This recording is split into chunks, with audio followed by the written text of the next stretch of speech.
Did Taylor Swift just rewrite one of the most tragic endings in literature and turn it into a celebration of survival?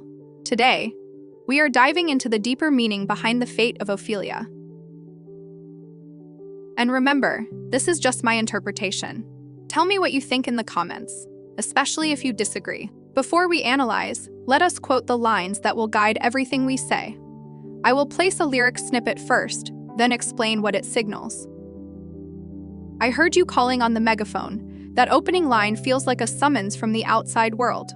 A megaphone is loud and public. Right away, she frames the arrival as something that shattered her solitude. This is not a private whisper. It is something that pulled her into a new orbit. Notably, this lyric is widely seen by fans and critics as a specific nod to Taylor Swift's current romantic life. Referencing when her now fiancé, NFL player Travis, publicly mentioned on his podcast that he had tried and failed to meet her at an Eras tour stop. This real-life public call gives a direct context to the song's opening image. You want to see me all alone. This line captures the paradox of fame. People expect to see the lonely version of a star because loneliness sells narrative. She calls out that gaze, the desire to catch her unguarded. That image sets the stage for a story about exposure and being studied.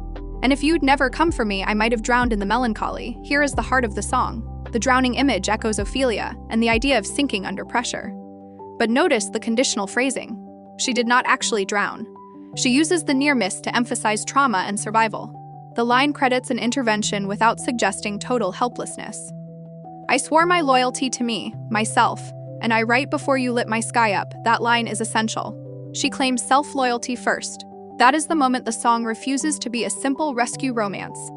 She already committed to herself. The external love is framed as a catalytic force, rather than as a savior that erased her agency. All that time I sat alone in my tower, you were just honing your powers.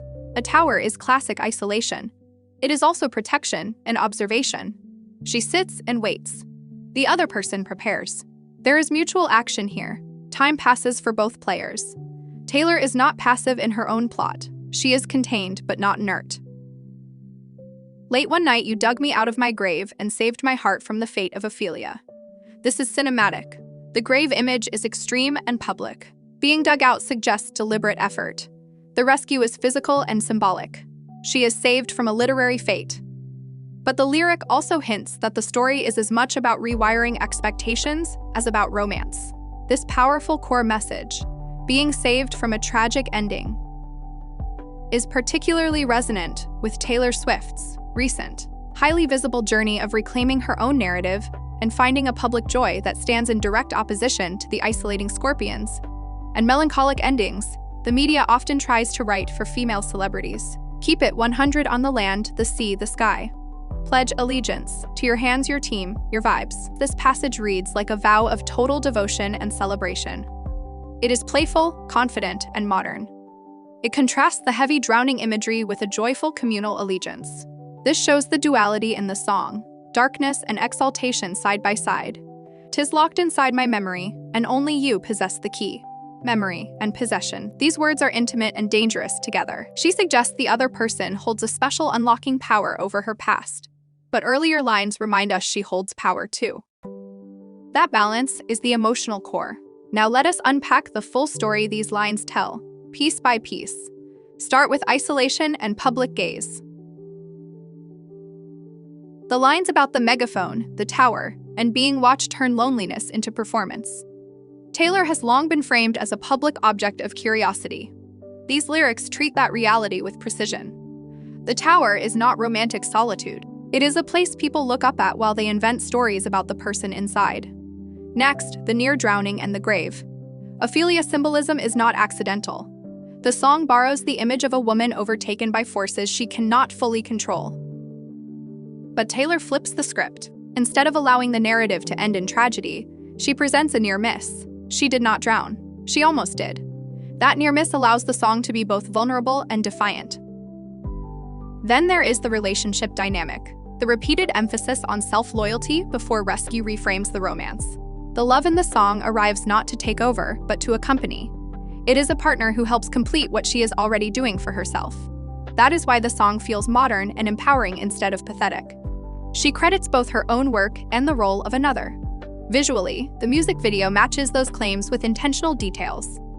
The painting sequence at the start shows her as an image. She is curated, frozen, displayed for consumption. That is the world that tried to own her narrative. The sourdough bread appears as a quiet counterpoint.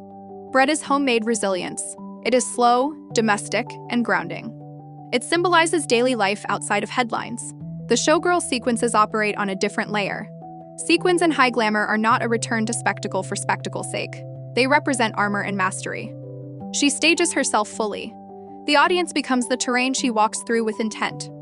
The camera may be watching, but the action is hers. The grave and rescue sequences are cinematic metaphors for the pressure of public life. Being dug out of a grave is a violent reclamation. The song thanks a partner for that effort, and the fans and friends who refuse to accept a tragic ending. That gratitude is tempered by the lyric that she had already sworn loyalty to herself. She did not vanish because she had already started to build a life with her own hands. Let us examine a few symbolic objects more closely.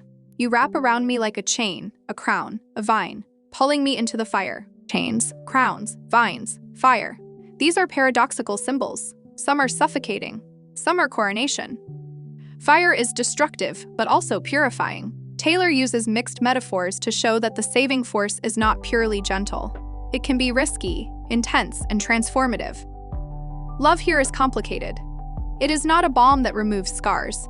It is something that reframes them. The fate of Ophelia, the eldest daughter of a nobleman, Ophelia lived in fantasy. But love was a cold bed full of scorpions. The direct reference elevates the song into deliberate myth-making. She names Ophelia and remakes the archetype. The cold bed full of scorpions image reframes love as dangerous and seductive.